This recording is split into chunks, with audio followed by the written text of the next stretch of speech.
So hey everybody, welcome to Benefits of Solar with the Solarize Southwest Virginia program. This program is for residents in Southwest Virginia and in these very particular counties to kind of help you figure out if solar is right for you. Here on the call today, of course, we have myself, Austin Council, work with Appalachian Voices, and I'm a field coordinator, and also work with the Solar Workgroup of Southwest Virginia. Also presenting and on the call with us here today, I have a couple of my friends from Solar Energy Solutions, Ben Perry, the Territory Manager, and Julie Jones, the Marketing and Communications Director with Solar Energy Solutions. And before we jump into the benefits of solar, I want to talk a little bit about the Solarize program, who we are, and what we're doing here. So first, the Solar Workgroup of Southwest Virginia is a group of nonprofit and community action agencies, colleges, state agencies, planning districts, and any other interested citizens or businesses that want to help develop a renewable energy cluster in the 7 coalfield counties of southwestern Virginia. The Solar Work Group is the main manager for this program, and it helps conduct outreach such as this and other types of education and outreach programming for the Solarize project. The Solar Work Group also selects a solar installer and conducts these kind of education programs for current and potential participants for the Solarize program. And so thank you all for joining. You all have the chance to sign up if you haven't already. And if you have already, thanks for joining, and we hope to give you a little bit of useful information today. Also, just a quick introduction to the Solar Energy Solutions. The Solar Work Group selected Solar Energy Solutions for this Solarize program specifically earlier this year. SES will be conducting the solar feasibility assessments for everybody who's participating in the program, and should you decide ultimately to go solar, SES will provide the installation, help secure approvals, financing, financial incentives, and any other things that you really need help in the development of your solar panels. But those are the two program partners. But what is the Solarize program itself? Well, Solarize is a way for community members to learn about solar energy and reduce the cost of residential solar installations by going solar together. Through this program, lower prices are available to the participants as the selected installer gets bulk purchase discounts on equipment, but also can save quite a bit on travel and education time as well. Participants of the program will receive a free solar feasibility assessment for their home with no obligation to go solar in the end. And so our goal is to help you figure out if solar is right for you. If at the end, or if at one point in the program you decide, this isn't right for me yet, or maybe I want to extend and look into this next year or sometime in the future, that's okay. Feel free to step back, let us know. We really want to help you make the most beneficial decision for you. So we are almost halfway through this timeline now. As you can see, this is our third information session. In April and May, we also hosted Solar 101 and Going Solar, kind of a step-by-step information session on the process of installing solar panels. And you can see both of those at the link here up top. And so all these meetings are recorded. Eventually this session will also be uploaded to the website, and you can access any of these presentations throughout the year. It's important to know that the deadline for new participants is going to be July 1st. So if you have any friends, family, or coworkers that you think may be interested, feel free to get them to contact us, get them signed up for the program, and they have plenty of time to start looking in to see if solar is right for them as well. In August and September, we hope to have most or all of the site visits completed, a bunch of proposals to participants showing the exact costs, the savings, and everything else that would relate to the solar array, and then hopefully having the signed contracts and installations done within the year. So to join, currently, we're looking for participants in Wise, Lee, Dickenson, and Buchanan counties and the City of Norton. We are looking to expand this program a little bit in the future. So if you're not from one of those counties, feel free to go ahead and sign up as well. But it may be a little bit further down the line, maybe this year or possibly even next. And you can sign up. Sorry for the little bit of background noise. And you can sign up at the link you see here, solarizeSouthwestVirginia.org/SolarizeSWVA. And you should also be able to find it in the chat.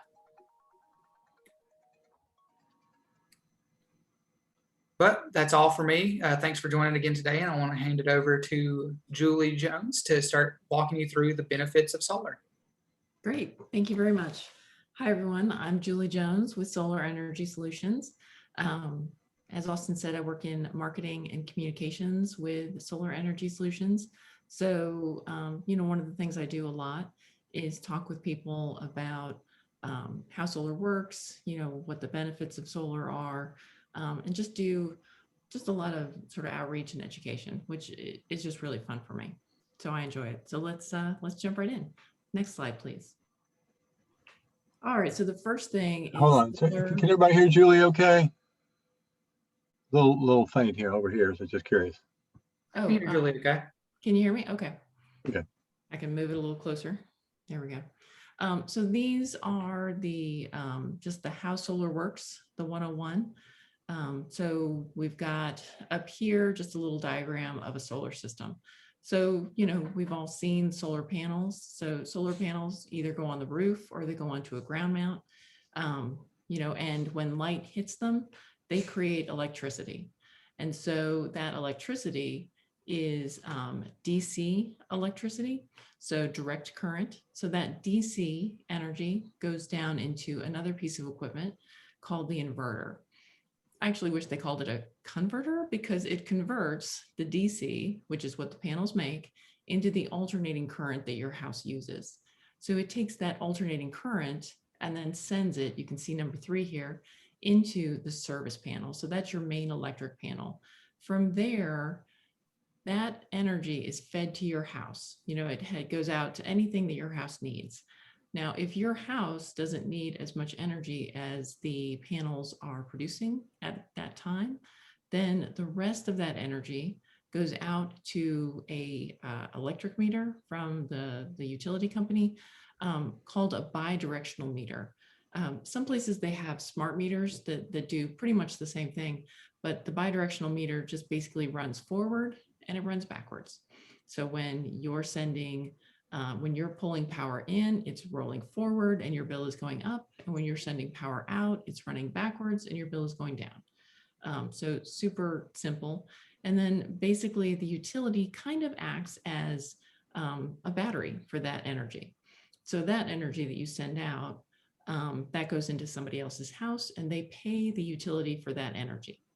But later in the evening, and at night when your panels are not producing any energy, you're pulling power back in. So any credit that you got sort of rolling it backwards, you're kind of pulling it back out. So you can kind of look at it like the utility is your sort of makeshift battery. So it's saving the energy for you. All right, next slide. And then this is just sort of a just more straightforward kind of description. So basically, solar that's not immediately used, goes, into those panels, the house doesn't need it, goes through that meter and out into the grid. So with a grid connected solar system, you don't need to have a battery to have power when the sun is not shining. Now, there are other reasons to have it, and we'll get into that later. But the next slide, please. All right, so I'm also going to kind of go over here, like where you might put your solar. So obviously a roof is a good place to put solar, but not every roof is ideal. So there are other options like a ground mount, which you can see in this second picture. A ground mount's a great option if the roof just doesn't work. Also, if you have some sort of outbuilding, a pole barn or something on your property that does have just a perfect, nice flat roof, that's angled toward the south, then great. We can use that. And Ben can kind of run through all those options with you and look at your own situation and the unique sort of elements to that. All right, let's move forward. All right, so here's some things. If you're looking at your roof, these are some of the things that tell whether a roof is going to be, a good option or a bad option. And so obviously shading.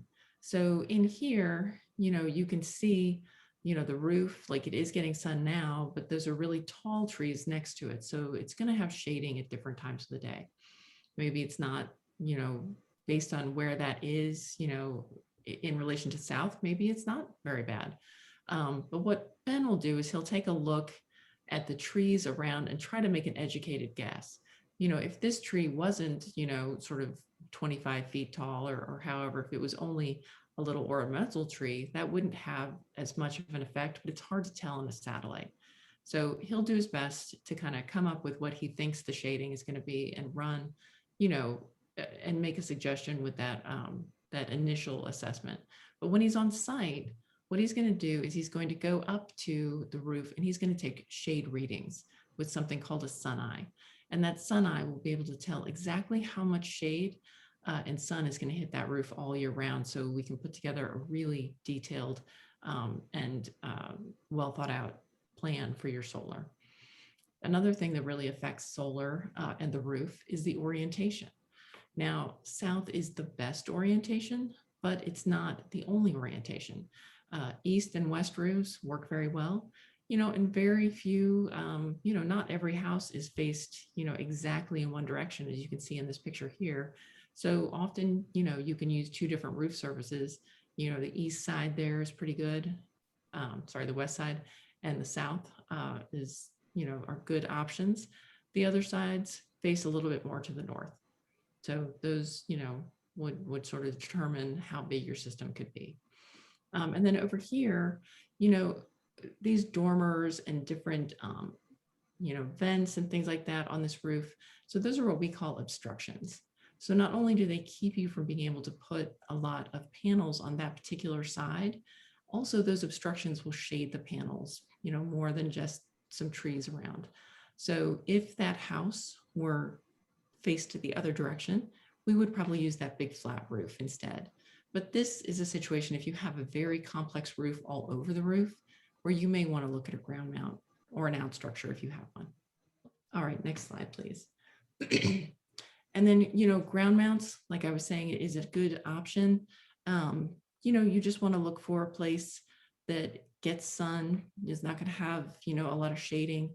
The nice thing is you can position it, in the ideal orientation to the south, and our systems come with 50 feet of trenching, so you can trench that power back to the house. There are some things that will affect the price. If we had to drill through concrete to place the footers, if there's a lot of rock in the soil, it can take a little longer. If there's a big elevation change between east and west, but all of these are things that Ben's going to be able to see when he gets there.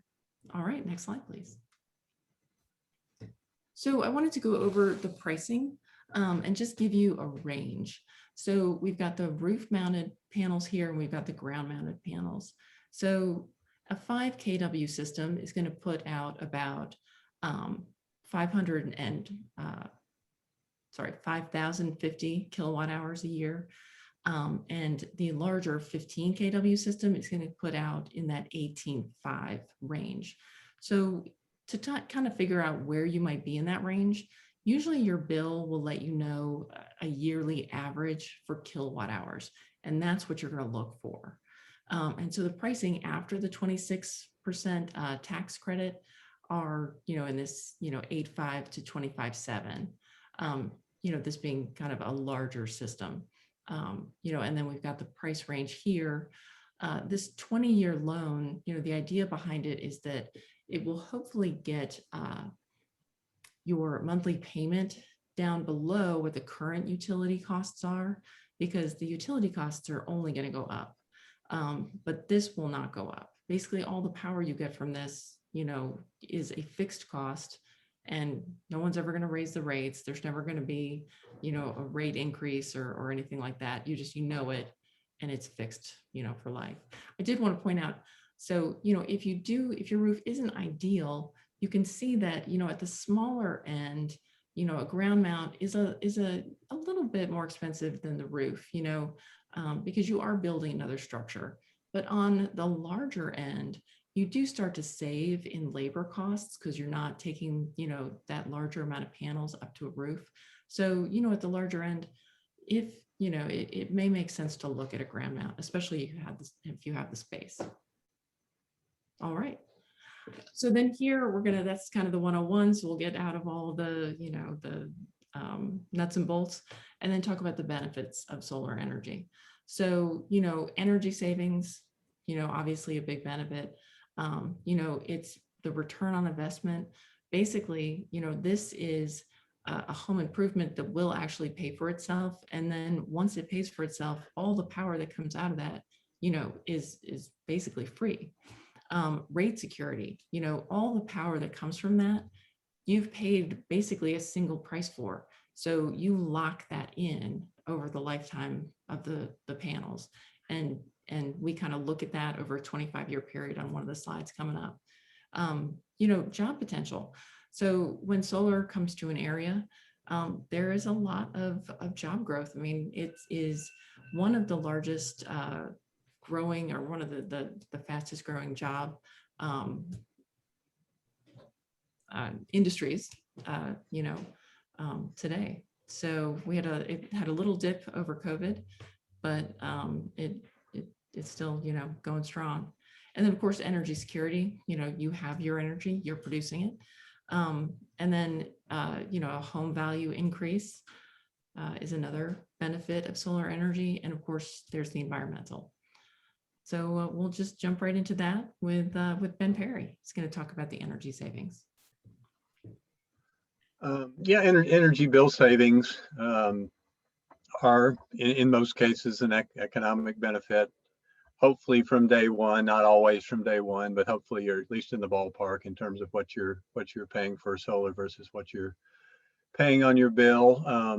The big benefits come over time as energy increases happen and the cost of solar remains, the cost of your solar system remains stable. So, but anyway, by producing your own solar, you reduce the amount of electricity you purchase from the utilities, which obviously is a savings right there. This can lead to short and long-term savings, which I touched on before. Like I say, it's not always big savings up front. It's typically a longer-term investment, but over time, the savings can be very, quite dramatic. And savings are made possible through net metering, which Julie's already talked about. We're actually going through something right here in Kentucky where they're trying to change the cost of the power that you're producing from solar versus what you pay from the grid. As far as I know, in Virginia, you're on pretty solid ground there. I don't think there's any movement afoot to change that. But like I say, it's not the same everywhere. So consider yourself fortunate that you are in Virginia, and that looks like a pretty solid investment at this point. Next slide, please. Basically, this just shows what kind of what the investment looks like over time. You can see the black line going across the screen from left to right. That is basically just what someone paid for that system. And you can see the savings start out kind of lower, year 1, 2, 3, 4, 5, 6, 7. Looks like on this one, the break-even point is probably about 10.5 years. And then after that, you're in the black on the system. And even after 25 years, you're going to see a pretty significant, even if you take a loan out for 15 or 20 years, you're going to stop paying on that before the 25-year mark. And even past the 25-year mark, you're going to still see pretty strong production, and you will have no cost to offset that. So it's just essentially free energy from that point forward. Anything else? Anything else you can add to that, Julie? Like I say, it's the first time I've really talked about this particular one. Yeah, I have a typo here at the 3-year full warranty. So it's a 5-year warranty on the system from us, but then 25 years on the equipment, 25 years on the output. So, these panels, the base panels are guaranteed to put out power after the 25th year, still at 85% of their original output. And then in this program, we have added on an extended warranty up to 30 years, which extends the workmanship warranty from us out to 35 years and extends all of the manufacturer warranties all the way out to 30 years as well. So, so really, and these systems will put up power, but because the output is guaranteed through that 25 years, that's all we want to really show you because that's guaranteed. So yeah, there you go. And then in terms of electricity rate security, basically you're locking in, as we said before, locking in the rate that you pay for the electricity. Once you've paid for the system, if it's a cash deal, then you've paid out what you're going to pay. And in this case, since you've got the strong extended warranty to 30 years, really nothing, really nothing else that you would be, paying for within reason, other than, acts of God, that sort of thing. But within reason, there's really nothing else that you'd be paying out for that. So basically from day one, you start recouping your investment. At some point you'll have that break even, and then it'll be in the black from that point forward.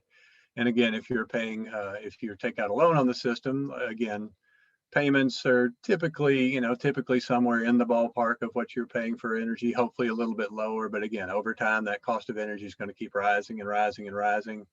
And the payment that you make on your system is going to stay the same, and at some point it's going to go away altogether, in which case it's basically all in the black from that point forward. And that pretty much covers that, I believe. I think this is you, All right. Julie. Back to me. So we did want to talk a little bit about job growth and that sort of economic benefit. So, solar energy is one of the fastest growing, sectors in jobs today. And there are really a lot of different types of jobs. There's everything from, installers to your basic, office manager, sales, R&D, all just the whole spectrum. Currently in 2020, Virginia had, 4,300 plus solar jobs. The industry in the US as a whole in 2020 had 225,000 jobs, and the solar job census, which just came out, expects that to be about 400,000, by the year 2035. So it's really just kind of growing and just picking up speed. So there we go. So this kind of shows a breakdown. Like a lot of the jobs are in that sort of installation and developer. And so part of that is kind of what Solar Energy Solutions is. We are developing projects and, we have installers, but that's also like utility scale, development of those larger scale installations and things like that. And then obviously there's manufacturing. So you've got another, pretty large sector in manufacturing. Sales and distribution, part of that is kind of what we do. Also, manufacturers have sales units and things like that. So you've got that, in a couple different ways. Operations and maintenance also. We do operations and maintenance. There are, larger or different companies that go and do, different kinds of, of things on the larger utility scale projects. But, we're installing, doing all the permitting, inspections, things like that. Any maintenance that comes up, the equipment has great warranties. And a lot of the time, and especially with our Solar and Shore, extended warranty, that a lot of any of the labor costs are covered, in a lot of it. So, we're going out and, maybe switching out a couple of things. But yeah. And then I think other basically covers, all the stuff that any company has. We've got an office manager, we've got an accountant, we have IT, all the kind of, they're not jobs specific to solar, but they're just specific to, any company, doing business today. So yeah, so a lot of opportunity for growth, especially in areas, where it hasn't, that aren't California and the East Coast where, it's more developed. All right, I'll toss it back to Ben for energy security. Okay, I was not exactly prepared for that, but I will jump in and do my bestest here. So anyway, battery storage is certainly an option for anybody that wants to do that. It is not as important. It's certainly not required, but it's not as important if you've got a net metered system, because essentially your utilities kind of serving as your battery. or kind of the analogy I like to use is they're kind of serving like a bank. You're making deposits of energy as you overproduce, and you're making withdrawals of energy as you need them. So, but anyway, with battery storage, it allows you, if you've got net meter system, the main purpose for battery storage is for backup in case of any sort of power outages, anything like that. But another thing that a lot of people overlook and don't realize fully until they actually get battery backup system with the Tesla system, you get really strong and very user-friendly tools for managing energy and seeing where energy goes. You can kind of look on a simple app on your phone and see what energy is coming from the grid, what energy is being produced by your solar system, what energy is being pulled from or fed to the battery at any given point. So it really gives you a really nice snapshot of what's going on energy-wise in your home at any given moment. Next slide. And again, pros, battery and solar power during an outage, stores solar power for use at night and on cloudy days, which is something that, you know, for some people, that's not really an important thing, but for a lot of people, particularly people that may be a little bit more green-minded, they want as much of their power coming from solar as possible. And so if you do have a battery backup, you're going to store power during the day, and it's going to release it into the home at night and on, you know, cloudy days when the solar production is lower than usual. And as I've mentioned before, managing home energy use. Cons is there's a cost even after the tax credit. You're still looking at around $11,000 for a single power wall, which sounds like a lot, and it certainly is. But even relative to other battery storage systems, even with the Tesla name on it, it is by far the most cost-effective system in terms of unit of energy. So if you compare the units of energy stored by other units at whatever price may be, the cost for the Tesla system is really low, relatively speaking. So next slide. Office of Energy and Renewable Energy says a solar system will likely increase your home's value. Matter of fact, there's been very extensive research by U.S. Department of Energy, even Zillow, the real estate site, did a really extensive research a few years back. But basically, it consistently shows studies involving tens of thousands of homes that you're going to get on average about 3 to 4% more for a home than a home without a solar array. And that's even fairly small to moderate sized systems. U.S. Department of Energy puts the figure at about 15,000 on average. So, and there's nothing guaranteed about that. So it's not like you sell your home, you're automatically going to get 3 to 4% more. You do have to make an effort to market the solar part of the system, and if you do a pretty good job of that, then yeah, you got a pretty good chance of getting a premium price for your home.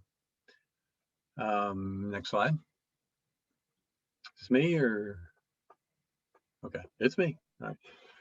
Over its lifetime, every solar module installed will save 10,600 pounds of greenhouse gases, and that's like lifespan. Again, what we're calling a lifespan span is 25 years, so that's kind of the guaranteed production life, even though the actual production goes on well beyond that. So, reduce air pollution caused by burning fossil fuels and conserve 69,650 gallons of fresh water.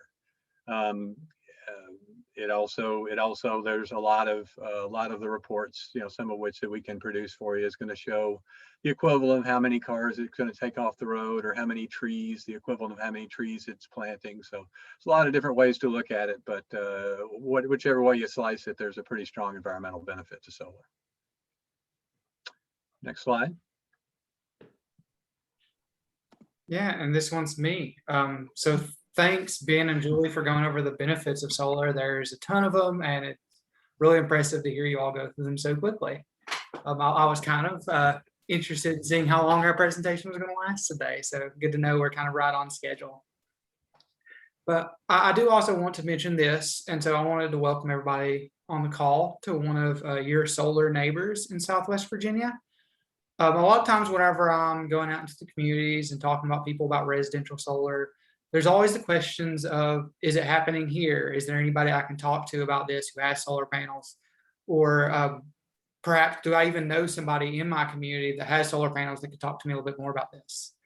And with the Solar Workgroup Southwest Virginia, we're working really hard to find who we call our solar ambassadors of Southwest Virginia. That's residents like the Baileys here that you're seeing on screen in Big Stone Gap that have kind of taken that next step to go solar within the past couple years. In fact, the Bailey home that you're looking at is in Big Stone Gap, Virginia, and they actually installed their system along with a battery less than a year ago.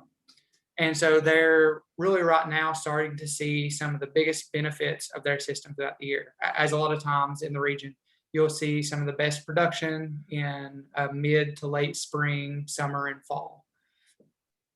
And for more of your solar neighbors, you can go to this link here. And I actually have this up really quickly just to show you all a few more of the solar neighbors we have in Southwest Virginia. And you can see right now we have several people in the Wise, Dickenson, and Washington County area. So here's a couple in Wise County. And then here is one in Washington County in Abingdon. And so we actually have contacted a few more in Dickenson County and in Lee County that we hope to include in the future, but just haven't got quite ready to contact them and get them up on our website with COVID happening last year, and our ability to reach out to people, much less go to their homes, a little bit more relaxed throughout the past year. So it really is a growing industry in the region. There's a lot of businesses, a lot of local governments, and a lot of people just like you looking into seeing how they can save money by going solar. And if you have any questions about that, feel free to reach out to me or any of the people that we have here on the call today. And I'm sure we can help you either find someone else who's been looking towards it in your area, or maybe give you a few tips and tricks. But so with that being said, that's kind of the end of our presentation here today. And I already see that there's a few questions in the chat, and we'll make sure to go over that here in just a second. But I wanted to leave you all with a few next steps for the program. And so first, if you haven't already, please make sure to fill out the 2021 Solarize Southwest Virginia form with your physical address, your phone number, and email address this week. And so like I was mentioning, you have all the way up to June 1st to sign up. So after you sign up through the form, if you know anybody that may be interested, make sure to send them that way. And I'll make sure to put this link in the chat here momentarily. The second step would be that Ben Perry, thank you for being on here today, we'll reach out to each of you from Solar Energy Solutions to start discussing and figuring out the next step of getting your solar feasibility assessment. This assessment will give you a lot of information from the basics of, does your home work with solar energy, and approximately how much it's going to cost before coming in person and doing a little bit more of an in-depth assessment. And this step is going to be all done virtually. So it can be done from Ben's home, no personal contact until a little bit later on in the process. And then finally, the third step is that if you're really interested in this and you're interested in getting your feasibility assessment as quickly as possible, to go ahead and start collecting 1 year worth of electricity bills now. Once this is provided to Solar Energy Solutions, they'll be able to determine your ideal number of solar panels and estimated energy savings, as well as just figure out where you can put the system to get the most economic benefit from your panels. So if you have any question, feel free to reach out to any of us, but my contact information here on the screen. You can reach me at austin@voices.org or the phone number shown here. And as soon as Ben reaches out to you, feel free to reach out to him with any of your questions as well. But that's all for our presentation today. So I want to spend the rest of our time here with some quick Q&A. And I'll go ahead and start with a few of the questions we have in the chat. So first question, if it's a ground mounted system, does homeowner insurance apply to the system, or is that a different way of insuring the panels? Well, that would really be a question for your, whoever your homeowner insurance company would be. There will be on a ground mount system, the panels will be insured by a solar insurer with a 30-year warranty. Now the inverters, which is the thing that changes the DC power to AC power, the maximum warranty for that is 20 years. It does not fall under the solar insurer warranty. So that's really the only piece of equipment, only major piece of equipment involved in any of these systems that is not going to fall under that 30-year solar insurer warranty. So I just want to make sure and be clear about that. But in terms of homeowners insurance, again, that would be something you just have to speak with your insurer about. Did you have anything to add to that, Julie? Yeah, I think, and I have the same sort of, I feel like it would be covered, but you would definitely, that could change. You could get different answers from different insurance companies. So that would definitely be one you would want to ask your insurance company ahead of time. And then I do want to mention that, yeah, the inverter for the ground mount is a different inverter than the roof mounted systems. But it's a really good inverter. And the only reason it's not covered by the solar insurer is they just haven't finished their due diligence on it. So they, are sort of investigating and, hopefully it will be covered, soon, but at the point right now, it's just not covered. But we're putting the fully extended manufacturer warranty on that. So the longest warranties, are there. But yeah, just different insurance companies may have different answers. So definitely a good thing to ask your insurance company. And I have customers ask that question of the insurance companies on a regular basis, and I've never had anybody come back and say, "Oh, really not going to work out. It's not going to, it's usually if occasionally there's a small rider that they'll put on it, but typically it's either non-existent or insignificant." So. And our next question is, are these units or the panels resistant to hail? Can you talk a little bit about the efficiency or the continued upgrade of efficiency of panels into the future? Yeah, it's something I go back a pretty long way with solar. The very first net metered solar system in the state of Kentucky was right outside of my office building, because I was the director of the organization that made the net metering happen. So I go back a pretty good ways and have been kind of interested in following it back since at least the early 70s, late 60s, early 70s. So I've kind of got a pretty long view of it, and it seems like every other year there's going to be the great breakthrough that's going to make solar panels, double in efficiency, and it's going to revolutionize the whole world. And that's happened every other year for the last 50 years. And what does continue to happen and does make a difference is just good old-fashioned engineering, just improving engineering, improving efficiency, improving connections, improving the ability for the panels to generate electricity. And that's really what's made the difference over the years, is just many years of people just kind of plugging away at it and just improving the panels incrementally, so to the point where when I was kind of first looking at panels, most of them were generating about 120 maybe to 150 watts, and now everything that we're dealing with now is about 340 to 400 watts for residential panels, and it's the same size panel. So that's how much the efficiency has increased. And can you speak to their resistance against weather such as hail or any other damaging? Yeah, any panel is required to meet basically a 1-inch hail driven by 50-mile-an-hour wind, and that's kind of the standard of the industry. And so, you can't say that doesn't happen. I'm sure it happened. I'm sure there have been claims against panels. Again, well, that would be something that would hopefully be covered by your homeowner's insurance. But and we've actually had a couple of claims in Kentucky as well. But coincidentally, they happened to be people who lived on golf courses, and it just happened to be one panel involved, and there was one damage point on the solar panel, and they were claiming it was hail. So I'll let you figure out the rest of that story.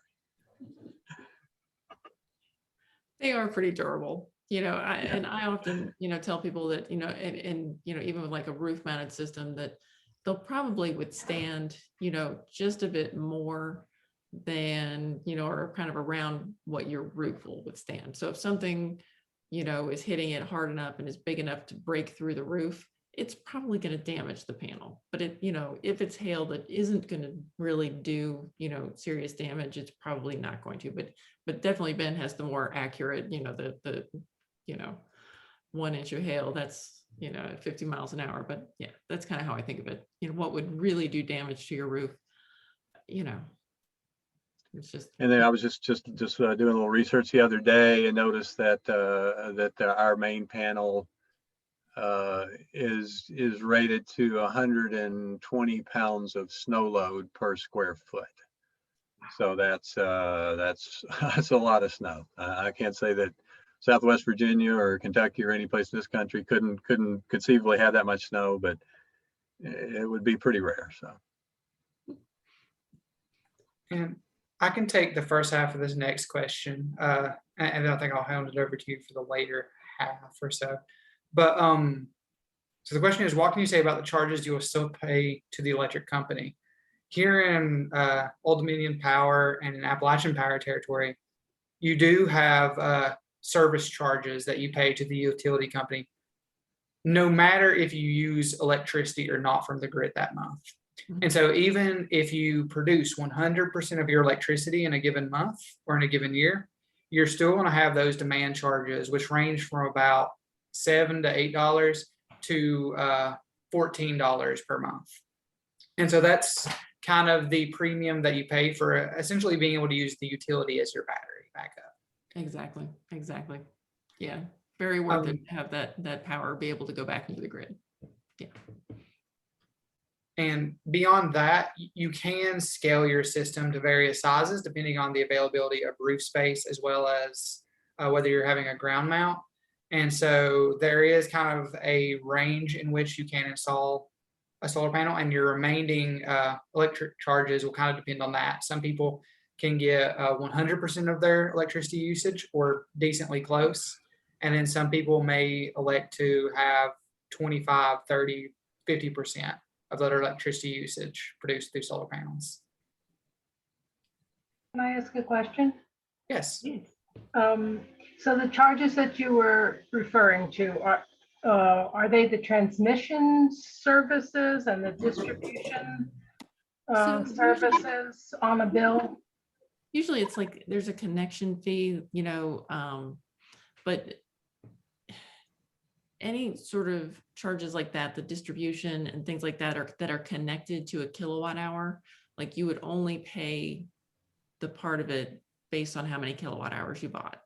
So, you know, a lot of the charges are per kilowatt hour. So if there's a transmission charge that is, you know, 0.00135 or something per kW per kilowatt hour, you would just pay for whatever small amount of electricity you did purchase. But there are sort of some fees that are just fixed. Yeah, and that's what I was trying to figure out. How are they? Which ones are they on a bill? Because I can see my generation services are what I actually used, and then the fuel factor is one I would also probably pay. But then there are two other, which are called transmission services and distribution services, and I'm wondering if those are the fixed ones by the utility company. Probably Ben's gonna need to take a look, because I'm sure that they called them everything different. Like I'm thinking about my bill personally, it's different. There are different charges on it, but yeah, Ben is starting to look at some of those. So I'm gonna let him jump in on that one. Now, which utility is yours? Appalachian. Appalachia. Well, I actually haven't gotten into the APCO territory yet, so I haven't really seen one of those bills yet. But okay, we'll look at that later. Yeah, generally speaking, yeah, and yeah, I mean, I'm happy once I get to you, happy to kind of run through that with you and explain what I can. But they do tend to kind of set those things up so that they're not real easy to understand. It could be so simple just to set them up and label everything, you know, clearly, but they just kind of choose not to for some reason in a lot of cases. So okay, thank you. Sure. And our next question is kind of talking about a little bit about how net metering works. And it says, whenever we sell or send power to the electric company, essentially, do we buy back that electricity at a different rate or at a different cost? Do they try to charge us more for the electricity we used and the electricity we provide them? And I can take that again just really quickly. Here in Virginia, Ben mentioned how we have a pretty good net metering system. And so what that means is here in Virginia, for every unit of energy we provide the grid, they provide us that same amount, a unit of energy back. And so if you create 1 kilowatt hour, you get a credit for 1 kilowatt hour back. So it's perfectly even. One thing that I do like to mention at times is you're not necessarily selling that energy to the utility grid. You are getting credits on it. So you are credited 1-for-1 for the energy that you use versus the energy that you produce. However, at the end of a year, those credits, in short, disappear. And so you have 1 year to use all the credits that you produce, meaning that if you produce more than you use in a given year, you lose that difference. And so the goal is to get as close to 100% as possible without actually going over. And Ben or Julie, do you have anything to add to that? Yeah, and that's what Ben was saying, in Kentucky, the people who already have systems installed, so they're on that 1-to-1 net metering that we used to, or that Kentucky used to have, or still kind of has, but they just had a ruling from their Public Services Commission where their utilities,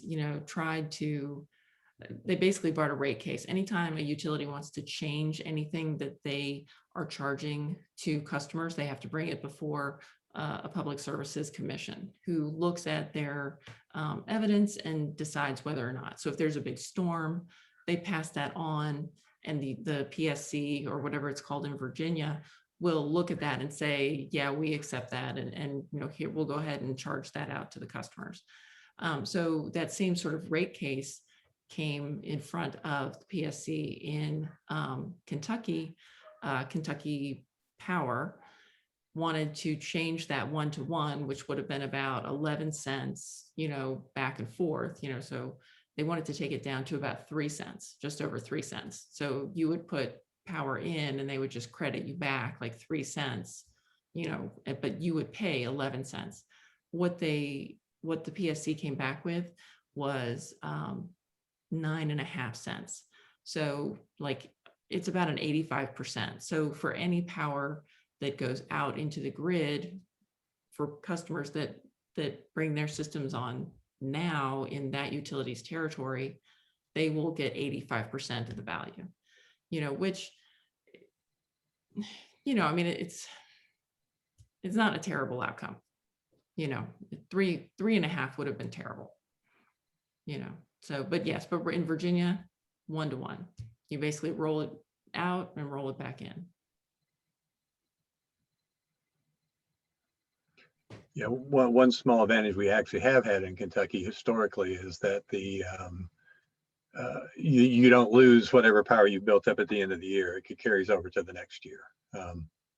So that is one small advantage we have had historically, but that is going to be actually, yeah, I guess it would pretty much have to go away when they change those rates. The next question, and probably this one's pretty quick, is about how much extra is a battery backup system?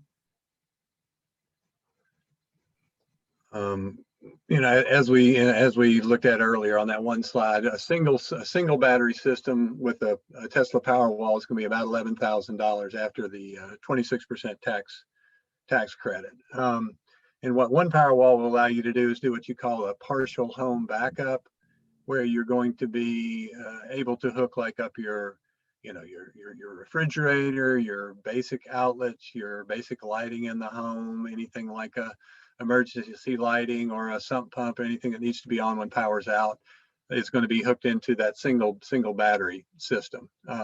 But you're not going to be able to hook up, say, your electric water heater or your heat pump or anything that's a really heavy load like that, or stove, dryer, anything that really pulls a lot of power. So for that, you're going to need 2, 3, or 4 Powerwalls. And at that point, then you're getting up into the 25, 35, 45,000 range. So if you're looking at a whole home backup, it can get way up there real quickly. So.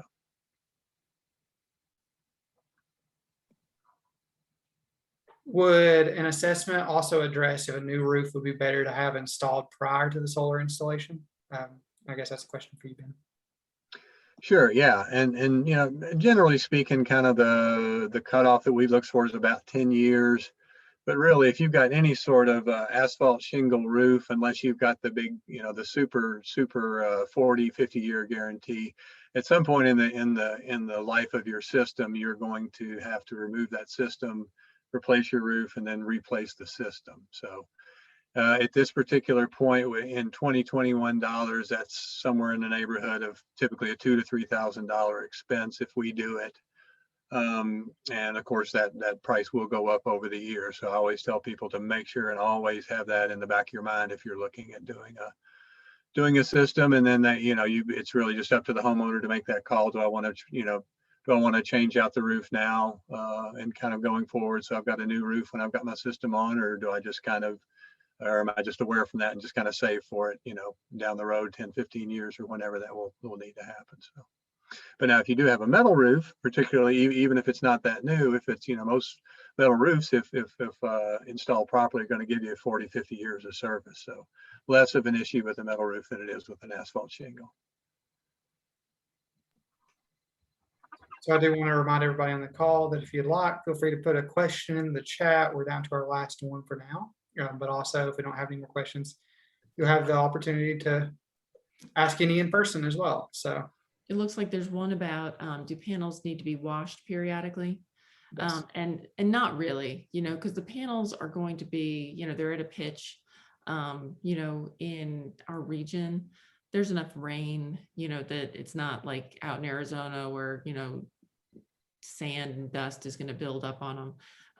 I've had situations though, where a customer had a house being built, next door, and digging out the foundation was just, it was a real dry year. It was kicking up tons of stuff, and he did end up, going up and washing them off. It was a roof where you could get on it pretty easily, and he was a young guy, and he felt fine going up and spraying them off.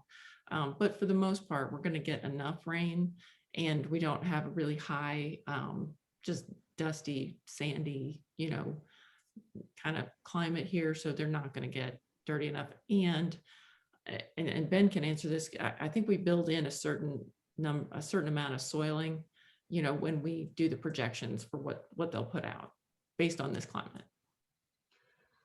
Yeah, Mary.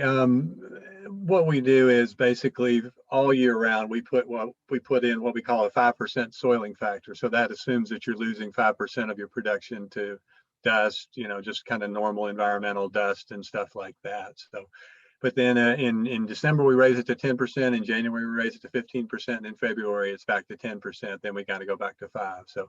So what that does is that's to account for snow and ice, because snow and ice will definitely affect the production of the panels. And it's funny, that question came up in the last session as well, and I just noticed last week we had a period where we hadn't had rain for several days, and there was just a lot of pollen in our neighborhood, coming from a lot of the maple trees, I think is what it was. And so I noticed my car windshield and all that was, had a nice little dusting of yellow pollen. And I was like, well, if I had solar panels, I would probably be thinking about maybe hosing those down once. So it's not like it never happens, but typically speaking, you're not going to go that long between rains in Kentucky, and within a few days it's going to rain and wash that stuff off.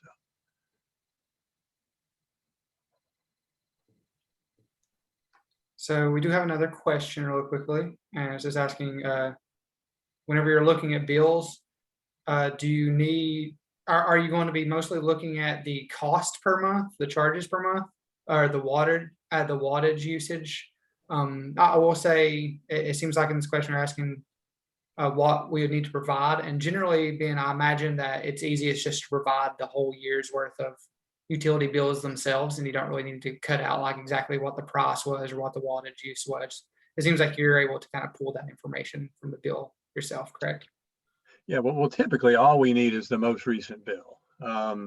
Particularly though, ODP has a really nice bill because they actually put the production numbers for the past 13 months, or the usage numbers for the past 13 months on them. Some of them just give you a little bar graph, And you can get in the ballpark on that, but it's not as accurate as having the actual numbers. So basically, I just tell people, I just got a kind of part of an email I send out to people is just like, hey, if you really want to be accurate on this thing, you have to go call up your utility company and get the actual numbers. But for most people, unless you're really trying to nail, right at 100% of your energy usage, the bar graphs are enough. And certainly anything with Old Dominion Power, that bill is a really good one. And like I said, I haven't seen the APCO one yet, but if they're like they are here in Kentucky, APCO is basically the equivalent of Kentucky Power. It's the same company. It's just kind of Virginia's version of Kentucky Power, basically. But they just have the bar graph. So again, you can get kind of in the ballpark, but you can't get really accurate with those. But in either way, just a single recent bill is typically enough to get us going. And yeah, it's the kWh, the kilowatt hours, is what Yeah. Ben's looking at as far as calculating it. Yeah, dollars are going to vary from utility to utility. So it's the kilowatt hours that we really focus in on to size the systems. I don't see any more questions in the chat, but one question that I'm always thinking about is people will tell me sometimes how many kilowatt hours they use approximately per month.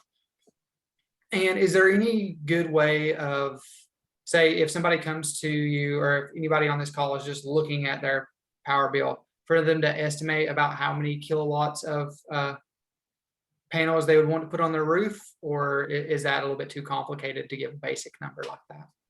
It's a pretty simple calculation, really. I mean, basically, if you take your kilowatt hours, what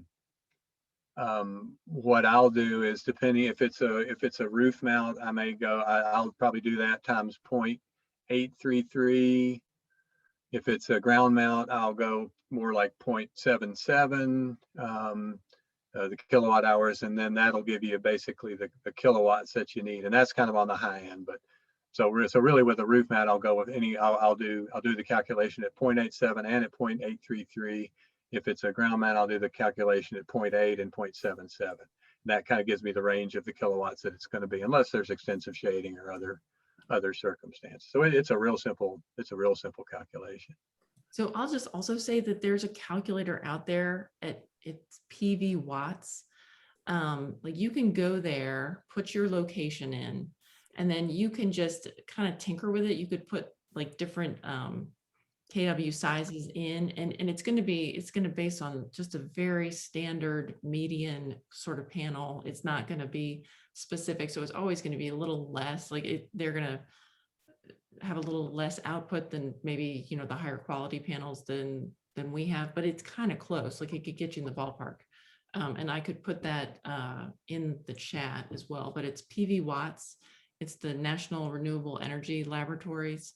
And you can just put in 6 kW and see how much power that puts out and, kind of compare your annual usage. And that might tell you what size, system sizes are in kW. So you get a 6 kW, a 7 kW, a 9 kW, a 10 kW, and then if you do come back and see this, this presentation again, kind of look at those 2 pricing slides, and that will kind of give you, I don't know, a little bit of a range. But yeah, you can kind of play with that PV watts. I'm going to type that in now. And when you receive a preliminary proposal from us, that's the initial proposal that you get after having a phone conversation, looking at your home on Google Earth and the real estate sites and that sort of thing. It's been through a program called Helio. Yeah, It's a little much more better. sophisticated even than that will bring in a lot of all the different factors, such as the angle of the panels, the angle of the roof, the orientation to southeast or west, and any shading. We can model shading and all sorts of different things. So anyway, Yeah. that even your preliminary proposal is pretty well, it goes through a pretty good analysis first, and then after we come out and get the actual site readings at your home, then we can make it even that much more accurate. So yeah, no, Helio is much better. But if you just wanted to play with something, PV watts is out there. But yeah, what Ben gives you, just in the remote quote without anyone coming to your house is going to be far superior. And that number that's your annual kilowatt hours usage, right? Not monthly or anything like that. That's that. correct. Okay. And again, rooftop, it's, 0.87 to 0.833. If anybody wants to write it down, and if we want to include it in the chat, then for the ground mount, it's from 0.8 to 0.77, basically.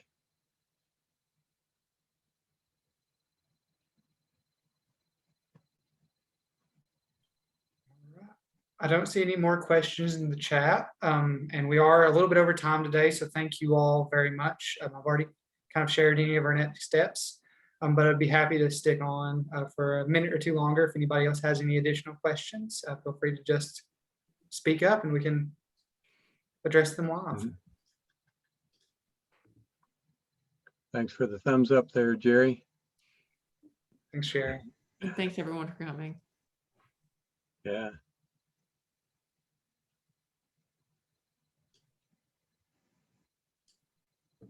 Mary, I believe you were on mute.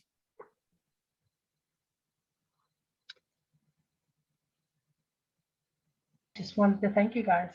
Oh, thank you. Thank you for coming. Very welcome.